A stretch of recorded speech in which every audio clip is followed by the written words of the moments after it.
এই প্রথম সরকারিভাবে যুদ্ধের প্রসঙ্গ তোলা হলো।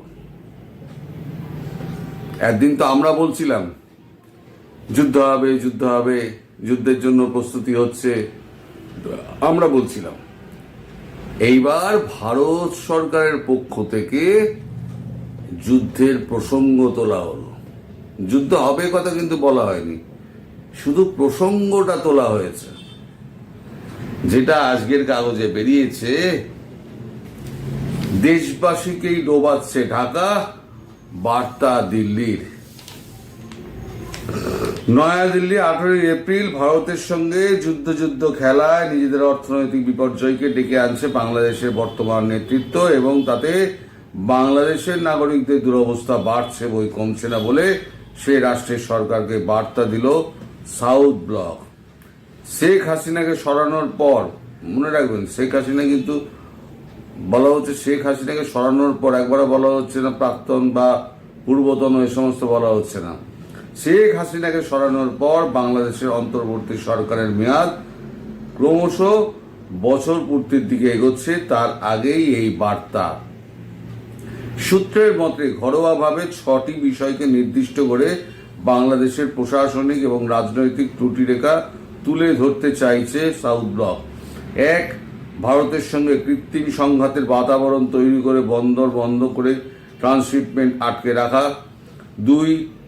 যারা নিজেরাই নিজেদের ইতিমধ্যে দেউলিয়া হয়ে গিয়েছে সেই পাকিস্তান ও শ্রীলঙ্কার কাছ থেকে বিকল্প অর্থনৈতিক সুযোগ সুবিধা চাইছে ঢাকা। 3. দেশের মানুষকে অর্থনৈতিকভাবে হাঁপ ছাড়ার সুযোগ না করে ক্রমাগত রাজনৈতিক লাভের সন্ধান করে যাওয়া। 4. একের পর এক বস্ত্রশিল্প কারখানা বন্ধ হওয়া। 5. মুদ্রাস্ফীতি। 6. বেকারত্বের বৃদ্ধি।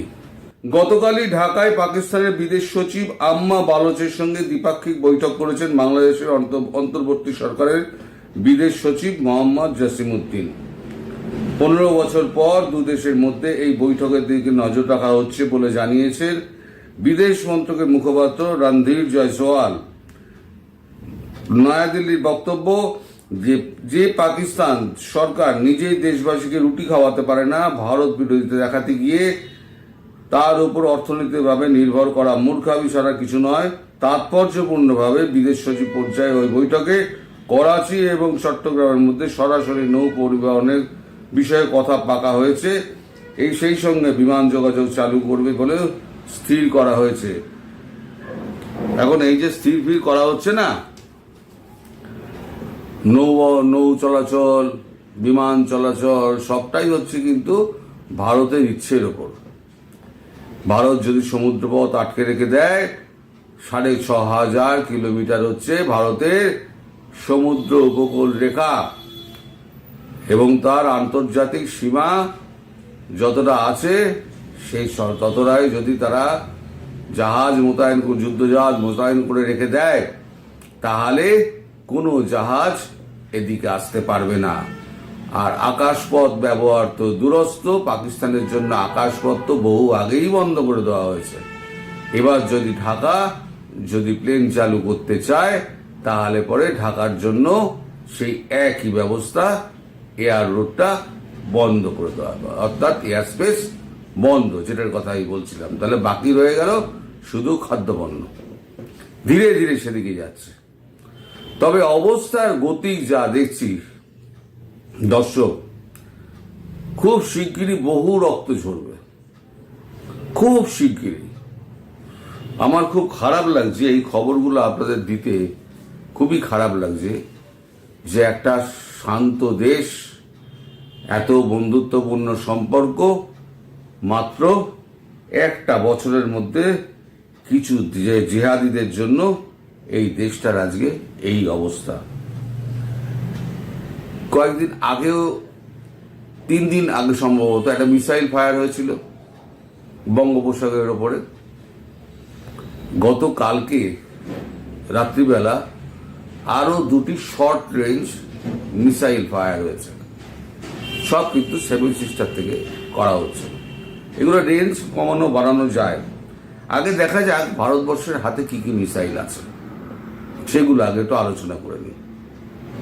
India has a diverse missile arsenal, including ballistic missile like Agni series 700 to 8,000 km and cruise missile like BrahMos 290 km range.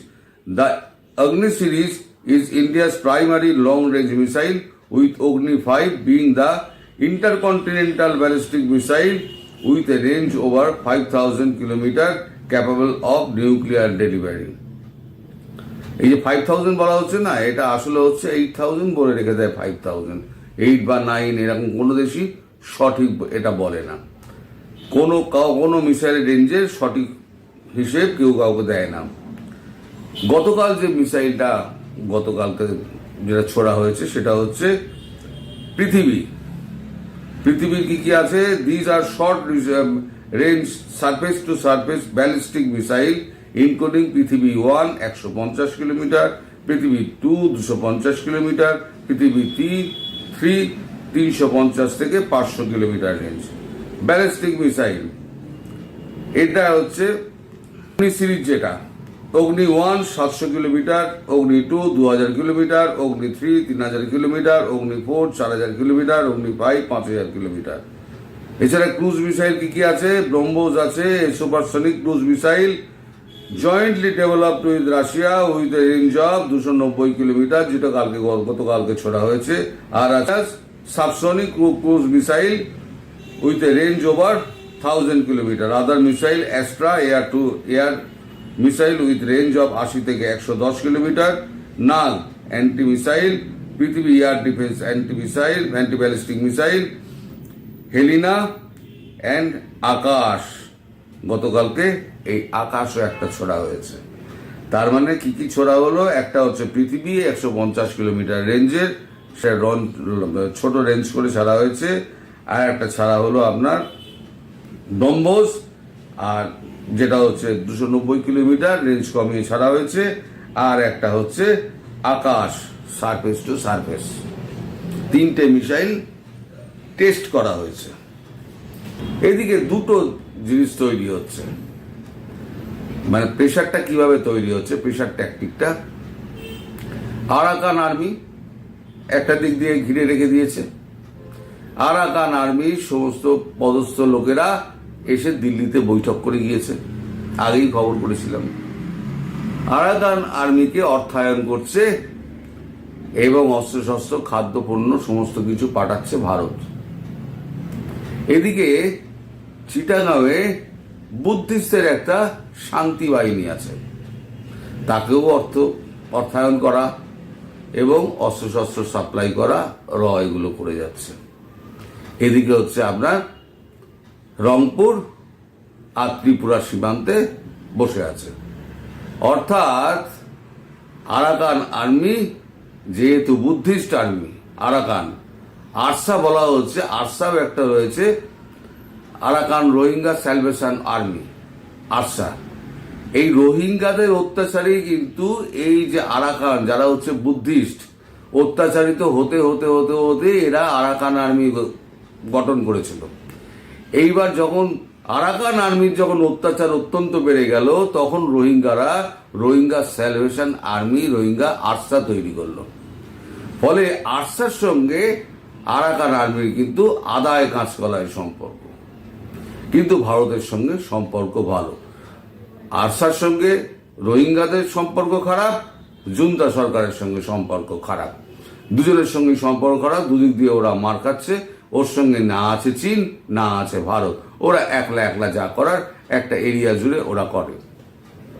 এদিক দিয়ে আপনার আরাকান আর্মি ঢুকবে, ওদিক দিয়ে বুদ্ধিস্টদের শান্তি বাহিনী ঢুকবে। যেহেতু আরাকান আর্মি বুদ্ধিস্ট এবং এরাও চট্টগ্রাম হিল ট্র্যাকের মানুষ সমস্ত বুদ্ধিস্টরা এক হবে। পেছন দিক দিয়ে ভারত ঢুকবে। এটা হচ্ছে একদিকে এদিকের প্ল্যান। চিটাগাঁও হিল ট্র্যাকের সঙ্গে সঙ্গে কক্সবাজার হয়ে গেল, বিচ্ছিন্ন হয়ে গেল পুরো। 11 বঙ্গোপসাগরে এসে পড়ল। এইদিকে রইল আপনার রংপুর ডিভিশন থেকে। তার আগে রংপুর দিয়ে ঢোকার আগে ওখানে কিন্তু প্যারা ট্রুপার সমস্ত চলে গেছে।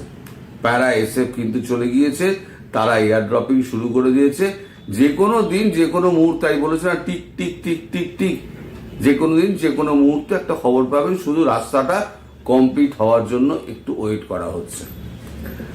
যখন এই দুপাশ দিয়ে আক্রমণটা হবে, তখন ওয়াকারুজ্জামান অথবা তার যে অ্যান্টি আছে তারা কি করবে? তারা নিজেরা বিভক্ত। কেউ চলে যাচ্ছে চট্টগ্রামে, সেখানে হিল ট্র্যাকে গিয়ে সেখানে ট্রেন্স ফেন্স করছে, কেউ চলে যাচ্ছে রংপুরের দিকে। মানে কারোর ওপরে কারোর কোনো কন্ট্রোল নেই।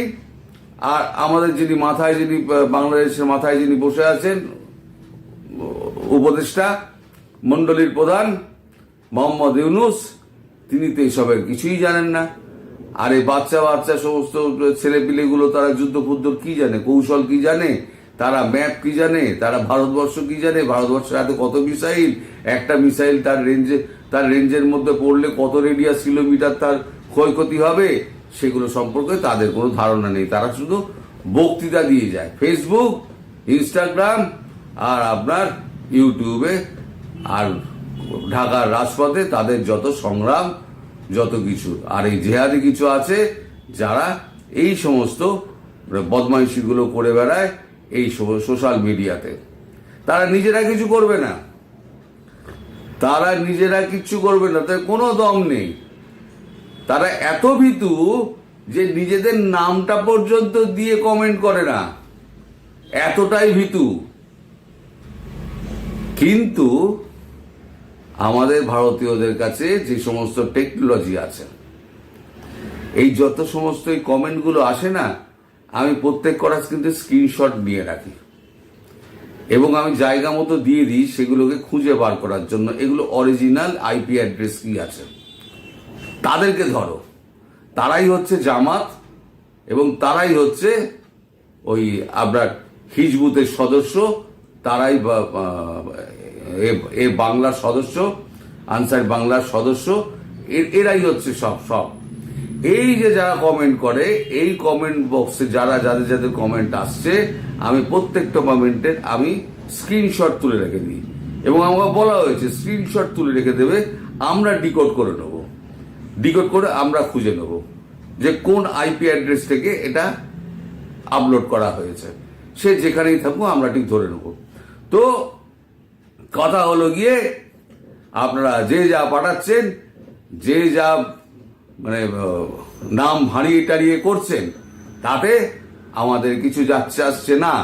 টেকনোলজি এখন এত ভালো হয়ে গিয়েছে এবং মানে ভারতবর্ষের টেকনোলজি এবং তাদের যে সমস্ত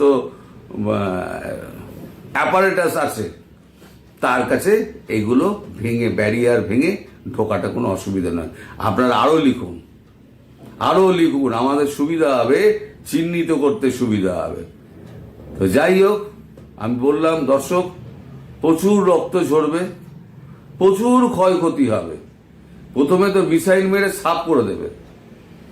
এই আপনার চট্টগ্রামে শুনলাম তো, চট্টগ্রাম হিল ট্র্যাক থেকে সমস্ত লোকজন সরাচ্ছে, ওখান থেকে বাংলাদেশ সেনাবাহিনী, ওখানে সমস্ত আপনার ট্রেঞ্চ ফ্রেঞ্চ করা হচ্ছে। ওই ট্রেঞ্চের ওপরেই মেরে দেবে দামাদ্দাম করে। এই যে মিসাইলগুলো টেস্ট করা হচ্ছে না, শুধু রেঞ্জ মাপা হচ্ছে, কতটা রেঞ্জ হিসেব করা হচ্ছে। সেই রেঞ্জে তো মারতে হবে না, এক একটা অঞ্চলে এক এক রকম রেঞ্জ আছে, সেই রেঞ্জে মারতে হবে। তারপর ক্ষয়ক্ষতি কতটা করা হবে, সেগুলো তারও একটা হিসেব আছে, যে একটা মারলে পরে 10 কিলোমিটার রেডিয়াসে ক্ষয়ক্ষতি হবে না 100 কিলোমিটার রেডিয়াসে ক্ষয়ক্ষতি হবে। মানে ক্ষয়ক্ষতি মানে কি, সব বাড়ি ঘর তো সব ধসে নিচে পড়ে যাবে। আর ম্যাক্সিমাম তো আপনাদের সব টিন আর কাঠের বাড়ি, সেগুলো কোনো অস্তিত্ব থাকবে না, অর্ধেক জ্বলে পুরো খাক হয়ে যাবে। তো যাই হোক, এই অবস্থার মধ্যে দিয়ে এখন চলছে। এখন দেখা যাক, খুব শিগগিরই হয়তো বড় কিছু হয়ে যাবে, তার জন্য তৈরি থাকুন। আর ওই আমাদের মোহাম্মদ ইউনূস তখন কোথায় যায়, আমি শুধু সেটাই দেখব, কোন দেশে গিয়ে ইউনূস তিনি আশ্রয় গ্রহণ করেন। কিন্তু যেতে পারবেন না, তার কারণ তার আগে আকাশপথ বন্ধ করে দেওয়া হবে। সারা বাংলাদেশের আকাশপথ বা ভারতবর্ষের আকাশপথ বন্ধ করে দেওয়া হবে। তাহলে বাংলাদেশ কোথা দিয়ে যাবে? আর ওখান থেকে সমুদ্র উপকূল থেকে যেতে গেলে পাকিস্তান হয়ে আপনার একেবারে মিসাইল তাক করা আছে, ঠুস পড়ে যাবে। সে কোনটা যাত্রীবাহী কোনটা কি দেখা হবে না।